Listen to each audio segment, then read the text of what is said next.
Hello student, आज हम लोग चैप्टर सर्कल जो स्टैंडर्ड 9 का है क्वेश्चन नंबर एक्सरसाइज 10.5 और ये इसमें एक क्वेश्चन है जो ये क्वेश्चन नंबर 4 है। ये क्वेश्चन नंबर 4 है एक्सरसाइज 10.5 का। और यहाँ पर एक क्वेश्चन किया गया है कि एक फिगर दिखाया गया है 10.31। तो यहाँ पर हम लोग सबसे पहले फिगर बना लेते हैं। देखिए ये फिगर है जिसमें कि इस तरह से फिगर है। ये सेम सेगमेंट है और इसमें दो आपका जो है सो एंगल बना हुआ, एक डी बना हुआ है और इसी सेम सेगमेंट पर एक एंगल बना हुआ है ए।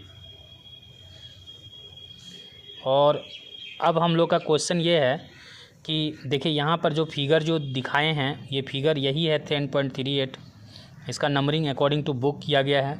और ए बी सी देखिए इसका नेमिंग है ए, यहाँ पे बी और सी। तो ए बी सी का जो वैल्यू है वो हम लोग का 69 है और यानी ये पूरा एंगल 69 है। वहीं पर ए सी बी इसका जो वैल्यू है वो 31 डिग्री है। तो हम लोग को ये एंगल निकालने के लिए बोला गया है डी एंगल। तो अब हम लोग इसका एंगल कैसे फाइंड आउट करेंगे, यही इसमें क्वेश्चन किया गया है।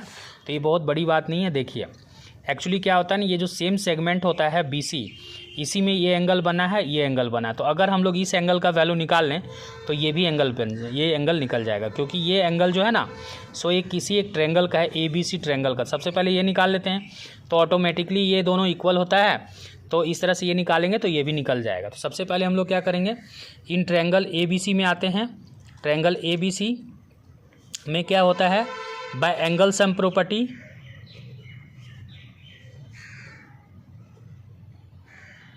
एंगल सम प्रॉपर्टी से क्या होगा कि angle A plus angle B और plus angle A C B equal to 180 degree होता है। अब एंगल ए का वैल्यू हम लोग को नहीं मालूम है तो डायरेक्ट हम लोग एंगल ए लिखेंगे।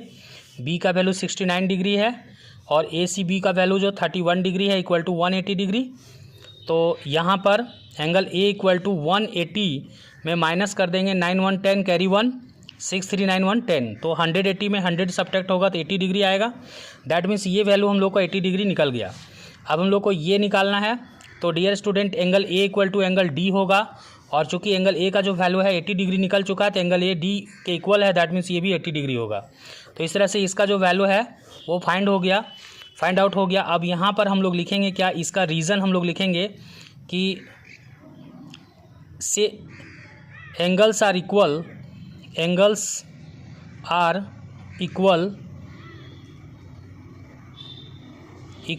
इन सेम सेगमेंट। तो सेम सेगमेंट में जो एंगल बनता है वो इक्वल होता है अकॉर्डिंग टू दिस प्रॉपर्टी। ये अकॉर्डिंग टू दिस थ्योरम ये हम लोग का एंगल ये एंगल के इक्वल हो रहा है तो ये 80 होगा, ये भी 80 होगा। आई होप कि ये वीडियो आप लोग के समझ में आ गया होगा। अब मिलते हैं नेक्स्ट वीडियो में कुछ नए क्वेश्चन और सॉल्यूशन के साथ।